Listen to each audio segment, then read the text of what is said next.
What's up, Mommy DB? Hi! So, ayun ka, uuwi ko lang.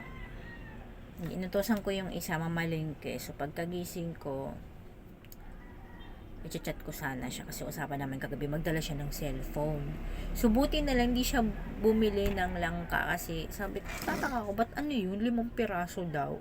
40. Sabi ko, alin ba ganito kahaba ng daliri ko? Sabi niya, habang daliri mo, hindi, mahaba yung daliri mo.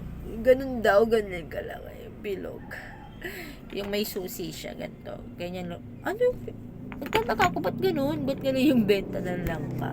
Tapos, halagang, 5 piraso, halagang, na siya, 40 pesos. Nagtataka ko, ba't ganun yung langka? Ang mahal pala ng langka, tapos ang benta ko lang 35, tapos yung niyog, magkano? Di ayun, bumili kami. Sabi ko, ito yung langka, ano ba yun?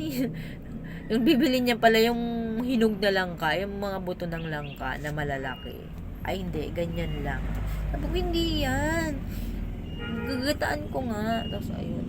Sa totoo lang kailan ba ako nagsimula magtinda? January 31 yata ako nagsimula magtinda, mga min. January 31. Sa totoo lang, wala naman talaga akong kinikita. Hindi, may kinikita naman ako pero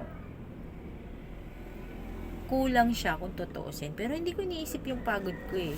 Kasi para sa akin, ang iniisip ko na lang is nakakatulong din naman ako, diba?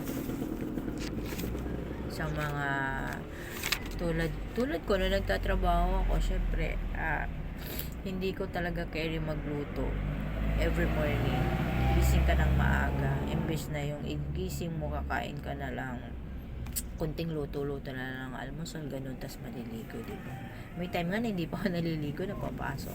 Ayan, so totoo lang kasi tingnan nyo mga maya, ayan o, tulad kahapon, yung capital ko kahapon is 660 yung ko kahapon. 660 yung capital. Tapos ay hindi mga mi. 660 yung sales ko kahapon. So i-minus natin sa capital na 288 yung naging puhunan ko sa kahapon. Sa kahapon lang yun na isang araw. 288. So, minus natin yun. Ang sagot, 372. Edi mayroon na akong kinitang 372. Lumagpas siya dun sa puhunan natin, mga me. Yung bayad ko sa delivery fee,